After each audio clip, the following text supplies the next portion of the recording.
आज राष्ट्रवादी काँग्रेस पार्टीची पवारसाहेबांच्या उपस्थितीमध्ये प्रांताध्यक्षांनी सर्व विधान परिषदेचे विधानसभेचे आमदार, आघाडी सरकारमधले राष्ट्रवादीचे सगळे मंत्री, राज्यमंत्री आणि आमच्या सगळ्या सेलचे अध्यक्ष आणि खासदार, राज्यसभा लोकसभा, काही जण व्हीसीवर होते आणि काही जण समक्ष इथं उपस्थित होते। फक्त 2 आमदार येऊ शकले नाही। त्यांच्या मतदारसंघामध्ये सहकाराच्या निवडणुका आशुतोष काळे आणि दिलीप मोहिते तो एक सहकाराच्या दौऱ्यावर गेलेले आहेत बँकेच्या। बाकीचे सगळे आमदार उपस्थित होते, खासदार उपस्थित होते आणि पदाधिकारी पण सगळे उपस्थित होते। आता सध्या महाराष्ट्रामध्ये जो काही राजकीय परिस्थिती निर्माण झालेली आहे त्या परिस्थितीच्या संदर्भामध्ये माझ्यानंतर प्रांताध्यक्ष पण अधिकारवाणीनं सांगतील।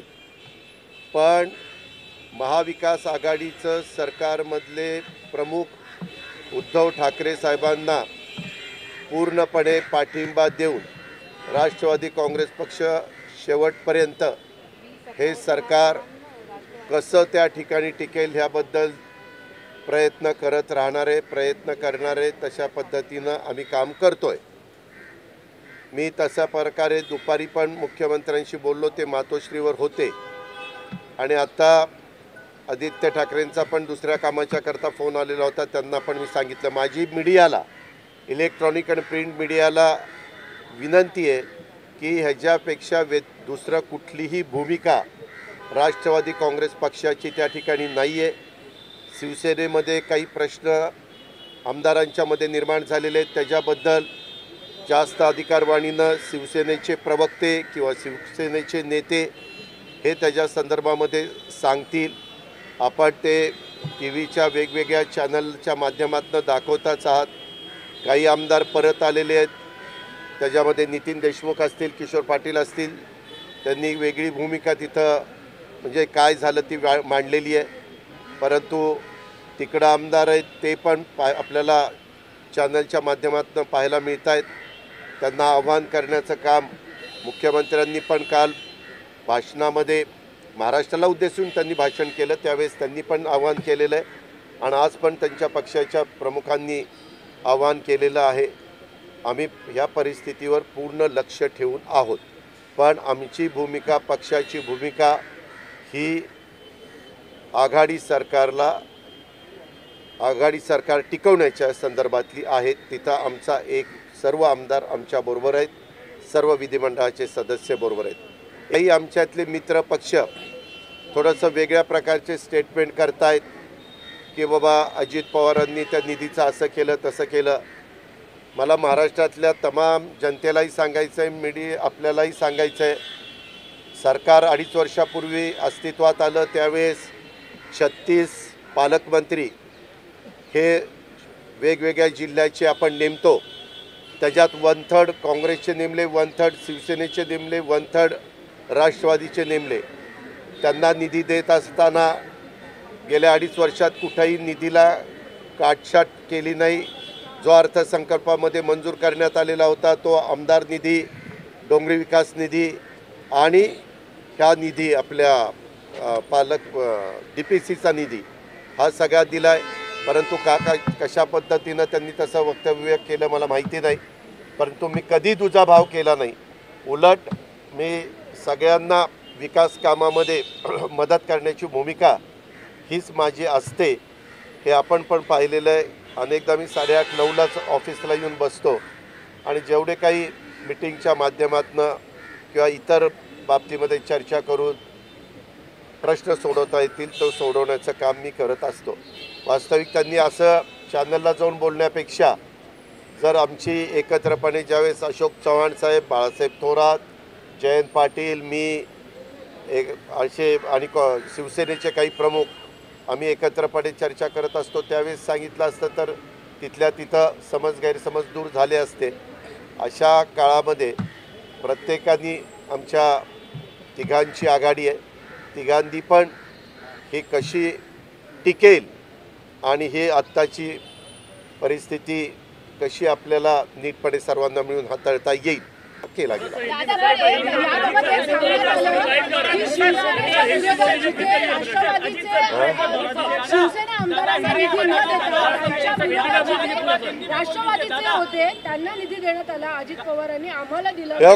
सुरुवातीच्या काळामध्ये 170 आमदारांच्या पाठिंब्यावर हे सरकार अस्तित्वात आलं। हे अस्तित्वात आलं त्याच्यात पवार साहेबांनी पुढाकार घेतला होता। पवार साहेबांनी सांगितलं होतं उद्धव ठाकरे साहेब ह्या पक्षाचे ह्या सरकारचे प्रमुख म्हणून राहतील आणि त्यांच्या नेतृत्वाखाली सगळ्यांनी काम करायचं। जो मतदारसंघ ज्या पक्षाच्या वतीनं जो आमदार निवडून आलेला आहे त्यांच्या मतदारसंघामध्ये त्यांना आपण डिस्टर्ब करायचं नाही आणि अशाच पद्धतीनं आम्ही भूमिका त्या ठिकाणी घेतलेली होती। एखाद्या ठिकाणी काही भागात बाबा आमदार आलाय हा एका पक्षाचा आलाय आणि तिथली नगरपालिका मात्र दुसऱ्या पक्षाचे, नगराध्यक्ष दुसऱ्या पक्षाचा आहे, तिथं थोडंसं काही घडलं असेल परंतु कटाक्षाने त्याच्यात आमदाराला कुठं त्रास होऊ नये ह्याचबद्दलचा प्रयत्न हा करण्यात आलेला आहे हे मी अतिशय स्पष्टपणे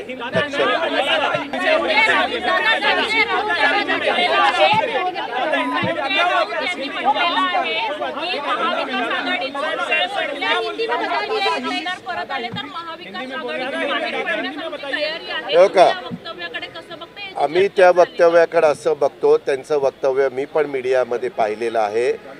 त्यांच्या नेतृत्वाखाली त्या पक्षाच्या आम्ही सरकारमध्ये गेलेलो आहे।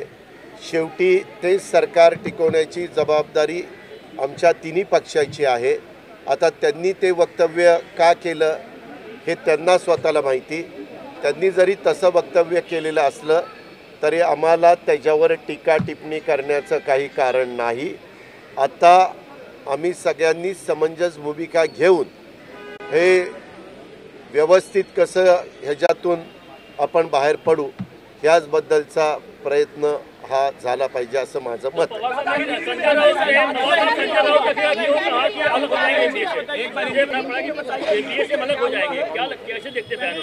संजय राउत जी ने क्या बताया? उन्होंने एकनाथ शिंदे के बारे में कहा कि अगर जरूरत है तो एमबीए से अलग हो जाएंगे सरकार से। नहीं, उनको वो उनका अधिकार है। पहले जो तय हुआ था कि 5 साल के लिए महाविकास आघाड़ी का गवर्नमेंट टिकना चाहिए, चलना चाहिए। उन्होंने तो बहुत दफ़ा कहा कि ये 5 साल नहीं 25 साल टिकने वाला है, ऐसा भी स्टेटमेंट उन्होंने किया है। अभी वो जो आपने सवाल पूछा वो स्टेटमेंट ज़रूर उनका हमने सुना है, वो उनका अधिकार है। उन्होंने किस कारण ये स्टेटमेंट किया है उसके बारे में मुझे खुद पता नहीं, लेकिन मैं उनके वरिष्ठ नेता उद्धव ठाकरे साहब जी को पूछूंगा कि ऐसा ऐसा स्टेटमेंट आया है, आप उसके आपके मन में दूसरा कुछ है क्या? मेरे ख्याल से वैसा कुछ नहीं होगा। कभी कभी थोड़ा बहुत लोगों को वापस बुलाने के लिए भी वो स्टेटमेंट कर सकते हैं, वो लेकिन वो उनका अधिकार है। वो सबसे ज़्यादा विधायक उनके थे और विधायकों को बहुत दफ़ा ज़्यादा से मेजॉरिटी विधायकों का कुछ कहना हो तो पार्टी उनका सुनती है। अगर उन्होंने वैसा डिसीजन लिया तो उसके बारे में हमें कोई कमेंट्स करने की ज़रूरत नहीं। हम आखिर घड़ी तक शिवसेना के साथ, उद्धव ठाकरे साहब जी के साथ खड़े रहेंगे। आज मीटिंग में हमारी राष्ट्रवादी कांग्रेस पार्टी के सब विधायकों को, सब मेंबर ऑफ पार्लियामेंट को और सब हमारे पार्टी के सेल के प्रमुख, उनको सबको पवार साहब ने बुलाया था। हमारे पार्टी के हमें स्टेट के लीडर भी जयंत पाटिल साहब थे, सभी हम मिनिस्टर, स्टेट मिनिस्टर सब थे। उसमें ये तय हुआ कि ये जो अभी की सिचुएशन तैयार हुई है उसमें उद्धव ठाकरे साहब जी को पवार साहब ने खुद और कांग्रेस पार्टी ने मिलके, सबने मिलके वहाँ उनको चीफ मिनिस्टर के नाते बिठाया है। तो ये गवर्नमेंट आगे चलना चाहिए, इसीलिए राष्ट्रवादी कांग्रेस पार्टी के सभी विधायक ये सरकार आगे ठीक ठाक चलाने के लिए उनको सपोर्ट कर रही है, उसमें कहीं भी हम पीछे हटने वाले नहीं। दादा, जो क्राइसिस चल रही है शिवसेना के भीतर, जिस तरीके से एकनाथ शिंदे जी के आपके सहयोगी मंत्रिमंडल में हैं और आप तमाम सारे लोगों के साथ वहाँ हैं, उनको किस तरीके से आप कहेंगे और सरकार को लेकर? नहीं, वो तो अधिकार, अगर एनसीपी में कुछ क्राइसिस हुए तो एनसीपी ने खुद देखना चाहिए, उनके लीडरों ने देखना चाहिए, उन्होंने सब मिलके एक परिवार के नाते एक दूसरे के साथ बात करके जो भी रास्ता आगे ठीक लगेगा वो करना चाहिए। इसमें क्या हुआ है, वो पार्टी अंतर्गत उनका मामला है, तो उसके बारे में पार्टी के जो भी चीफ है, जो भी बाकी लीडर है, वही डिसीजन लेंगे। हम उद्धव ठाकरे साहब के पीछे अभी है। क्या इस बगावत के पीछे बीजेपी है सर? क्या आप मानते हैं कि इस बगावत के पीछे बीजेपी का रोल है? अभी तक तो वैसा दिखाई नहीं दिया। लेकिन पवार साहब, एक आरोप बहुत बड़ा लग रहा है जो एकनाथ शिंदे, एनसीपी और कांग्रेस बड़ी होती जा रही है, यानी एनसीपी बहुत बड़ी हो रही है, शिवसेना कमजोर हो रही है।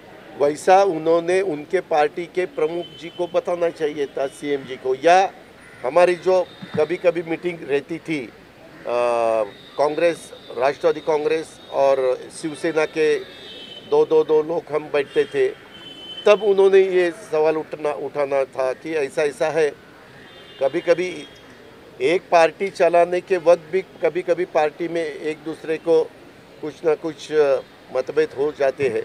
ये तो 3 पार्टियां थी, तो कुछ गड़बड़ हुई तो अगर बताए तो उसमें से रास्ता निकाल सकता था। पर आप क्यों हैं? फंड्स को लेकर बात हो रही है तो कहा जा रहा है कि एनसीपी के जो वित्त मंत्री थे फंड्स नहीं दे रहे थे, उधर के शिवसेना के लोग भी कह रहे हैं, कांग्रेस के मुखिया नाना पटोले भी कह रहे हैं कि फंड्स का डिस्ट्रीब्यूशन आपको मीडिया सबको मालूम है, जो भी बजट हम पेश करते हैं हर साल, मैंने तीसरा मेरा बजट था, वो पूरा बजट कैबिनेट के सामने जाता है, कैबिनेट सब वो देखती है और उसके बाद कैबिनेट उसको बोलती है कि ये मंजूर है, और फिर असेंबली में जाता है और काउंसिल में भी और असेंबली भी, दोनों भी जग जाता है, और वहाँ मेजॉरिटी से वो मंजूर हो जाता है।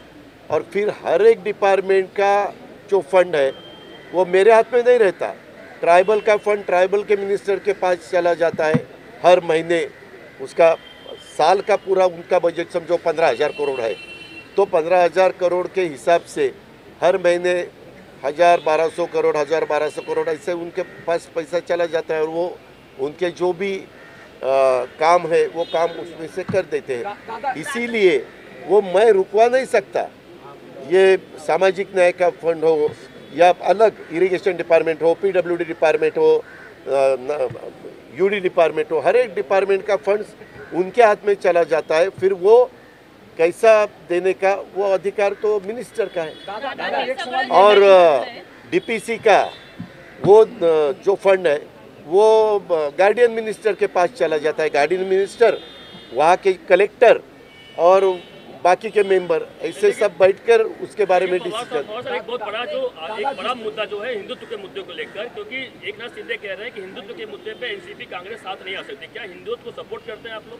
नहीं, हमने जो भी ये गवर्नमेंट हमारा तैयार हुआ उसमें जो क्या है, कांग्रेस और एनसीपी ये सेक्युलर का विचार करने वाले पार्टियां हैं, और शिवसेना का आपको पता है।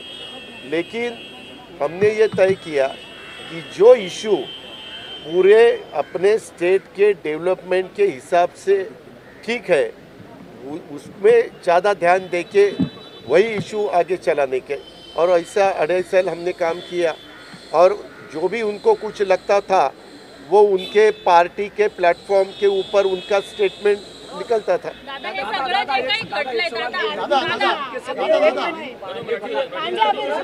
शिवसेना में जो इंटरनल इशू किया ये तुरंत तो क्रिएट नहीं हुआ होगा, तो क्या पार्टी चीफ को कहीं न कहीं संज्ञान में नहीं थे या उनको पता नहीं थी चीजें कि इतना गैप होते जा रहा है? उनका कहना है मुख्यमंत्री नहीं मिल रहे थे, उनके मुख्यमंत्री के दरवाजे बंद थे, मुख्यमंत्री कार्यालय में नहीं आ रहे। ये देखो 2.5 साल हो गया, उसमें से 2 साल तो करीबन कोरोना ही था, लेकिन तो भी गवर्नमेंट चालू था।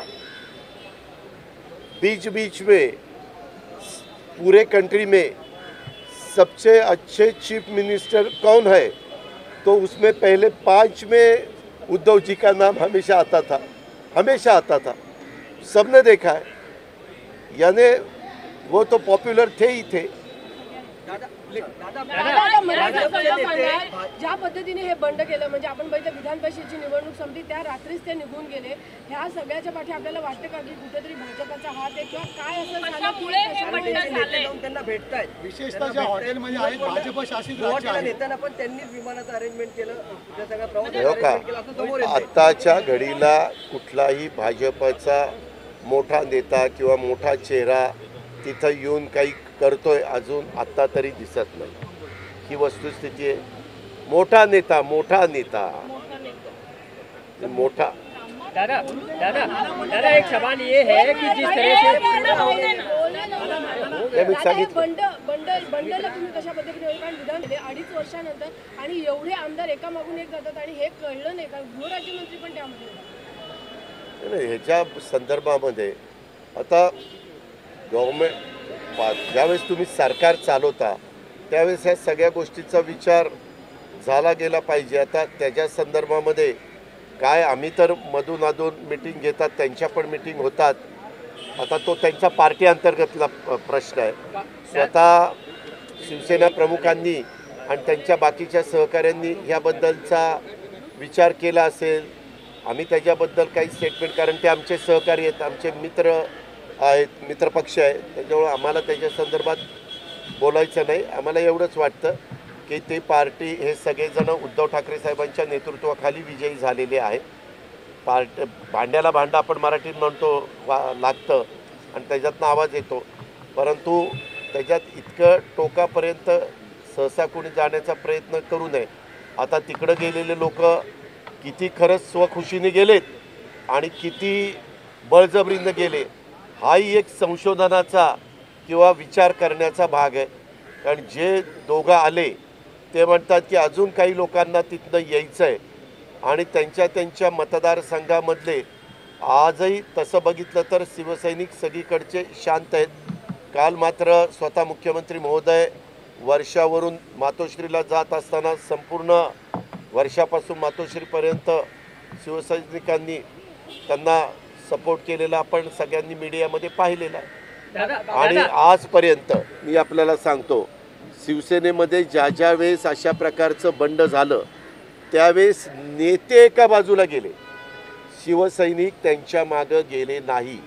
हे मी राजकारणात आल्यानंतर मोठं शिवसेनेतलं तिसरं बंड, म्हणजे नाही मी बघितलेलं एक भुजबळ साहेबांनी केलेलं बंड, त्याच्यानंतर दुसरं राणेसाहेबांनी केलेलं बंड, तिसरं काही ते घरातला मामला होता ग बाई, त्याच्यामध्ये तिसरं आपल्या काळामध्ये आत्ता घडलेलं एकनाथराव शिंदेंचं बंड, हे सगळं जर बघितलं तर त्याच्यातनं बंड करणारी प्रमुख व्यक्ती एक वेळ टिकते, परंतु बाकीचे सहकारी नंतर निवडून पण येऊ शकत नाही, एवढे शिवसैनिक अतिशय कष्ट घेतात आणि पराभूत करण्याच्या करता जीवाचं रान करतात, असा अनुभव मागचा आहे। दादा एक सवाल ये, जिस तरह से शिवसेना के विधायक अभी तक जा रहे हैं दादा, भूसे भी ऐसा खबर है कि वो भी जाने वाले हैं, तो क्या इस सब प्लान के पीछे कहीं शिवसेना आपको नज़र दिखाई दे रही है कि बैकडोर से शिवसेना ने ये पूरा जो तामझाम बनाया? मैंने 2.5 साल उद्धव जी के साथ आज तक जो काम किया है और मैं कर रहा हूँ, वो देखने के बाद उनका स्वभाव वैसा नहीं, वो खुले दिल से बताएंगे मुझे ये ऐसा करना है और मैं करने वाला। दादा होम मिनिस्ट्री का फेलियर मानते क्या? दादा होम मिनिस्ट्री का फेलियर मानते क्या? दादा होम मिनिस्ट्री का फेलियर मानते क्या? इसे आपको क्या लगता है मुख्यमंत्री के दादा इसे होम मिनिस्ट्री का फेलियर मानते क्या? हमने एक देखा, मुख्यमंत्री देश में पहले 5 स्टेट के मुख्यमंत्री में उनका नंबर आता था और वो तो कैबिनेट भी लेते थे, डेवलपमेंट के काम भी चालू थे, सब कुछ चालू था ना, उसमें क्या ये हर एक का काम करने का तरीका अलग अलग रहता है। उनके पार्टी का काम करने का तरीका पहले से ही आप सबको पता है। दादा होम मिनिस्ट्री का फेलियर मानते का? नंबर ऑफ गेम पाहता महाविकास आघाडी सरकारमधून एनसीपी पक्ष आपला पाठिंबा काढेल का? आम्ही पाठिंबा काढणार नाही। दादा आम्ही आघाडीला पाठिंबा दिलाय। उद्धव ठाकरे साहेबांच्या मुख्यमंत्री पदाला त्यांना आम्ही सपोर्ट केलेला आहे। मी आल्या सांगितलं, हे अशा कुठल्याही बातम्या मधून अधून त्या ठिकाणी निघतात। आम्ही शेवटपर्यंत मुख्यमंत्र्यांना मुख्यमंत्री म्हणून साथ देणार आहोत।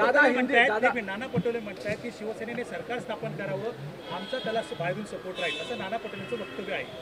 तर त्यांनी काय वक्तव्य करावं त्यांचा अधिकार आहे, मला काय घेणं देणं। आमचा सपोर्ट, आम्ही त्यांच्याबरोबर सरकारमध्ये आहोत आणि आमचं सरकार आत्ताच्या घडीला पण चालू है।